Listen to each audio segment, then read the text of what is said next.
नमस्कार दोस्तों, कुमुदनी यूट्यूब चैनल में आप सभी लोगों का स्वागत है।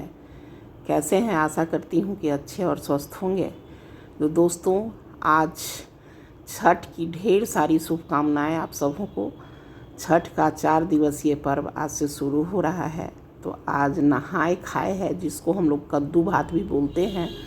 तो इसमें सबसे पहले देखिए, मैं बाल धोकर नहा कर आई हूँ और उसके बाद नाखून काट कर पैर रंगना है, क्योंकि बिल्कुल एकदम पवित्र मन से शुद्ध होकर आज खाना मैं बनाऊंगी।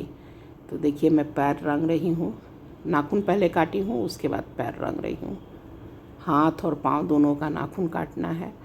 काट कर पैर रंगूंगी। सभी सुहागिनें पैर रंगती हैं। ऐसे भी कोई भी शुभ कार्य, पर्व, त्यौहार हम लोगों के यहाँ होता है तो नाखून काट कर पैर जरूर हम लोग रंगते हैं। यह हम लोग सुहागिनों का पहचान है बिहार में। और बिहार का बड़ा ही पावन और पर्व छठ होता है। यह बड़ा ही इम्पोर्टेंट पर्व है और इस पर्व में जितने भी घर के सदस्य बाहर रहते हैं सभी आते हैं। साल में एक बार आना ही रहता है उन लोगों को। और सबों का पर्व एक आदमी करे, या अब तो घर में भी 2-4 महिलाएं करने लगी हैं, लेकिन पहले तो ऐसा नहीं था। पहले एक ही आदमी करता था और सबों का छठ करता था। तो मेरे यहाँ भी मैं छठ करती हूँ अपना, तो जितना अर्घ है उतना दूंगी। उसके बाद भाई का है मेरा, और हमारे देवर हैं उनका भी छठ मैं ही करती हूँ। तो इस तरह अर्घ तो मेरा बहुत हो जाता है दोस्तों, और अकेले ही मुझे सब करना पड़ता है। तो चलिए, हो जाता है, थोड़ा परेशानी होता है, लेकिन छठ का पर्व इतना पावन पर्व है कि बड़ा भीतर से उत्साह होता है। तो देखिए, सबसे पहले मैं अपना पैर रंग लूँगी, उसके बाद ही किचन में घुसूँगी। और नहाने के बाद ही हम चाय भी पीते हैं, पहले कुछ नहीं करते हैं। पूरे घर की सफाई, किचन का पूरा एकदम साफ़ सुथरा, बिना लहसुन प्याज का खाना बनेगा आज। दोस्तों, यदि मेरे चैनल पर नए हैं तो प्लीज़ सब्सक्राइब ज़रूर कर दीजिएगा। तो देखिए, ये नहाए खाए में कद्दू बड़ा ही एकदम मस्ट होता है, इसलिए नहाए खाए को कद्दू भात भी बोलते हैं। तो पहले तो बहुत ही महंगा मिलता था, लेकिन अब तो इतना ज़्यादा कद्दू मार्केट में आ जाता है कि एकदम नॉर्मल रेट रहता है। जो अनदिना में रेट रहता है वही रेट रहता है। तो देखिए, मैं कद्दू लाई हूँ और इसको छील कर काट रही हूँ। बिल्कुल खिच्चा कद्दू है, बिया बिल्कुल नहीं है। ऐसे ही मैं देख कर ही लेती हूँ छोटा कद्दू, क्योंकि बिया वाला कद्दू जो होता है जुआया हुआ, उसका सब्ज़ी बहुत ही ख़राब लगता है। एकदम मीठा नहीं लगेगा और गलता भी उतना नहीं है। तो देखिए, मुझे जितना कद्दू बनाना है उसको मैं छील ली हूँ और इसको पतला पतला काटूँगी, क्योंकि मैं फ़ौरन पर का ही बनाऊँगी। लहसुन प्याज तो डालना नहीं है। अब फ़ौरन पर का कद्दू का सब्ज़ी बहुत ही अच्छा लगता है, मीठा लगता है और सब कोई पसंद से भी खाते हैं। तो देखिए, इस तरह पतला पतला काट लेना है। कद्दू को मैं काट रही हूँ। यह पर्व बड़ा ही नियम का पर्व होता है और बड़ा ही अच्छा लगता है। इस तरह मैंने सारे कद्दू को काट लिया है और अब इसको धो दूँगी, फिर धोऊँगी। ऐसे मैंने धोकर ही काटा था। तो चलते हैं अब किचन में खाना का तैयारी करने और कद्दू बनाने। देखिए, चूल्हा को बिल्कुल पोंछ कर, स्लैब वगैरह को बिल्कुल मैंने पोंछ दिया था, क्योंकि लहसुन प्याज बना हुआ था। वैसे तो मैं दिवाली के बाद लहसुन प्याज किचन में नहीं ही बनाई थी। तो एक तरफ मैं दाल चढ़ा दी हूँ कुकर में। दाल वैसे चना का भी लोग खाते हैं, लेकिन मैं शुरू से रहर का ही बनाते हैं, इसलिए मैं रहर ही बनाती हूँ। शुरू में जो की हूँ वही करती हूँ। तो इसमें हल्दी और नमक दाल में डाल दिए हैं। इसके बाद कुकर बंद कर देंगे और एक तरफ कुकर चढ़ाए हैं कद्दू का सब्ज़ी बनाने के लिए। कुकर में ही कद्दू का सब्ज़ी भी बनाएंगे, अच्छे तरह से गल जाता है और मिल जाता है। इसलिए ऐसे तो कढ़ाई में भी बल जाएगा, लेकिन कुकर में थोड़ा जल्दी बनेगा। तो कुकर गर्म होने के लिए रख दिए हैं और इसके बाद इसमें तेल डालेंगे। चूँकि तेल मेरा ख़त्म हो गया था डब्बा का, तो देखिए नया फिर मैं खोली हूँ और तेल डालेंगे। ऐसे भी नहा खा के रोज़ छठ के पर्व में नया ही तेल डब्बा धोया हुआ रहता है।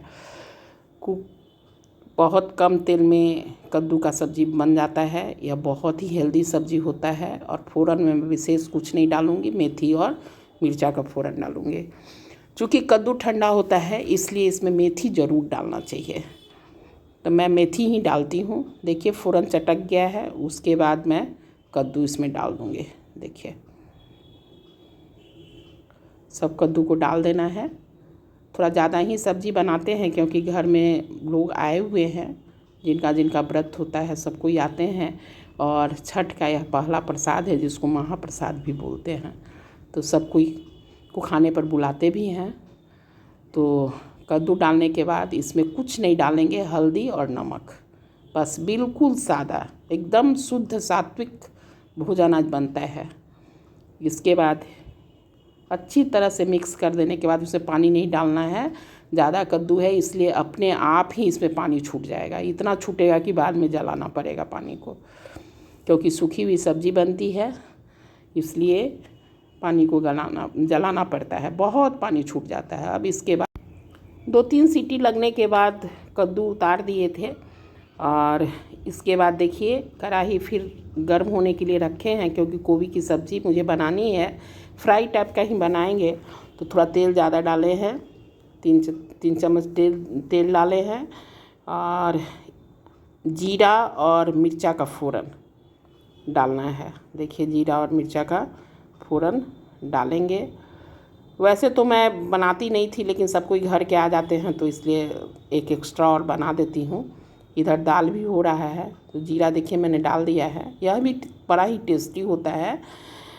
प्याज तो डालना नहीं है, लेकिन प्याज वगैरह डाल के बनता है तो बहुत टेस्टी लगता है, और अभी भी बिना प्याज का भी ये बहुत अच्छा लगेगा। तो देखिए सिर्फ गोभी का बना रहे हैं। गोभी का बनाने के बाद देखिए इसको बहुत फ्राई मैं नहीं करूँगी, सिर्फ मिला दूँगी। और मिलाने के बाद इसमें हल्दी नमक डालेंगे। थोड़ा सा 2 मिनट भूनने के बाद देखिए दाल हो गया है, दाल को उतार दी मैं। अब इस कुकर को खोलने के बाद इसका पानी जलाएंगे। देखिए कद्दू में बहुत पानी छूटा हुआ है तो इसको जला देना है। इधर गोभी भी भुना गया है, हल्का ही भुनेंगे। उसके बाद हल्दी, गोल मिर्च पाउडर और धनिया पाउडर हल्का सा, दूसरा कुछ नहीं डालना है इसमें, और टमाटर कटा हुआ डालेंगे और इसको हल्की आंच पर ढककर बनाना है। यह बहुत ही टेस्टी होता है दोस्तों। प्याज वगैरह पड़ने से तो और भी टेस्ट इसका बढ़ जाता है, लेकिन ऐसे भी बहुत अच्छा लगेगा। गोभी भी लगभग तैयार हो गया है और इधर कद्दू की सब्ज़ी भी तैयार हो गई है, पानी सूख गया है और गोभी इसी तरह लटपट बनाना है। लास्ट में इसमें धनिया पत्ता डाल देंगे। देखिए डाल दिए हैं और थोड़ा देर चलाने के बाद इसको उतार लेंगे। यह बहुत ही टेस्टी सब्ज़ी होता है। और इधर कद्दू भी तैयार हो गया है, इसका पानी जल गया है, लटपट उतारना है। गोभी तो एकदम सुखा देंगे और ये भी सूखा पानी सुखा ही देना है और लटपट उतारना है। तो इस तरह लगभग दोनों सब्ज़ी तैयार हो गया है। अब कद्दू मैं निकाल ले रही हूँ और इसके बाद गोभी भी निकाल लेंगे। देखिए गोभी हो गया है, 2-3-4 मिनट चलाने के बाद इसका निकाल लेना है। दोस्तों यह सब्ज़ी बहुत ही टेस्टी होता है गोभी का। अब मुझे चावल बनाना है, तो देखिए कुकर में ही चावल एक तरफ सेट करूँगी और एक तरफ चक्का बनाना है, जिसको बचका भी कहते हैं। तो बचका भी बिना लहसुन प्याज का ही बनेगा। तो घर में सब कोई आए हुए रहते हैं तो बड़ा अच्छा लगता है। और आज का भी जो खाना है बड़ा ही शौक़ से हम लोग बनाते हैं। तो देखिए आलू और कद्दू का चक्का मैंने काट के रखा है और घोल भी तलने के लिए तैयार कर लिए हैं बेसन का।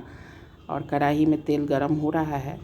उसके बाद देखिए गर्म होने के बाद मैं आलू और कद्दू का चक्का बनाऊंगी।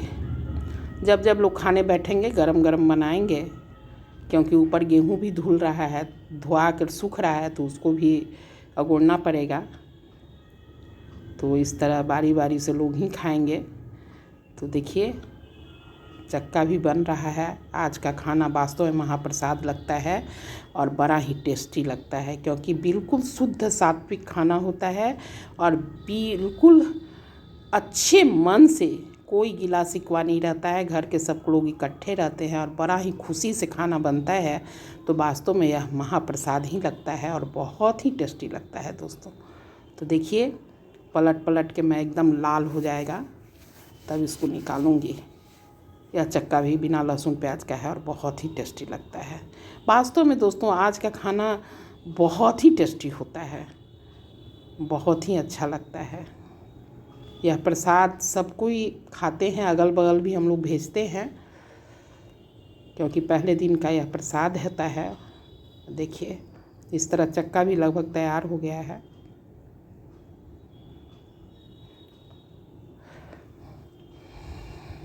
अब इसको मैं निकाल लूँगी प्लेट में।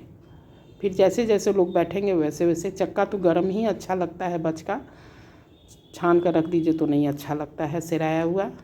तो जैसे जैसे लोग खाने बैठेंगे वैसे वैसे मैं बनाऊँगी। देखिए खाना तो अब बन गया, अब मुझे कुछ नहीं बनाना है, लेट भी बहुत हो गया है। तो अब खाना मैं निकाल रही हूँ। सबसे पहले तो मैं खुद खाऊंगी। हम लोगों के यहाँ पवनैतिन जो पर्व करता है उसको पवनैतिन बोलते हैं। यह देहाती भाषा है, लेकिन हम लोग पवनैतिन बोलते हैं तो बता रहे हैं। तो सबसे पहले पवनैतिन ही खाती है, तो पहले अपना मैं ही खाऊंगी। तो खाना निकाल ले रहे हैं, उसके बाद लोग खाएंगे। ऐसे तो नियम है कि जूठा छोड़ दीजिए, यह प्रसाद होता है घर के और लोग खाएंगे जूठा थोड़ा सा, लेकिन मैं नहीं पूर्व से छोड़ती हूँ। ये क्या रिवाज है कि जूठा खाना है, तो मैं नहीं छोड़ती हूँ। तो देखिए मैंने सब चीज़ निकाल लिया है, एकदम भरा पूरा थाली है। और यह कढ़ी बड़ी भी मैं बनाई थी, दिखाई नहीं थी, वीडियो इसका शूट नहीं कर पाए थे। तो कढ़ी बड़ी है, बड़ा ही शौक़ से खाना हम लोग बनाते हैं, जितना बन सके उतना। तो देखिए थाली, तो इस तरह मैं खाने के लिए बैठी हूँ सब खाना लेकर। देखिए थाली कितना भरा हुआ लग रहा है। मैं आलू का चोखा मुझे बहुत ही पसंद है, इसलिए जिस दिन लहसुन प्याज का सब्ज़ी नहीं बनता है तो मैं आलू का चोखा ही बनाती हूँ। तो देखिए थोड़ा सा आलू का चोखा है और साथ में दही है। तो इस तरह आज का लंच थाली महाप्रसाद छठ का आप लोगों को कैसा लगा? वीडियो को लाइक शेयर सब्सक्राइब ज़रूर कीजिएगा। फिर अगले वीडियो में मिलती हूँ, तब तक के लिए बाय बाय दोस्तों।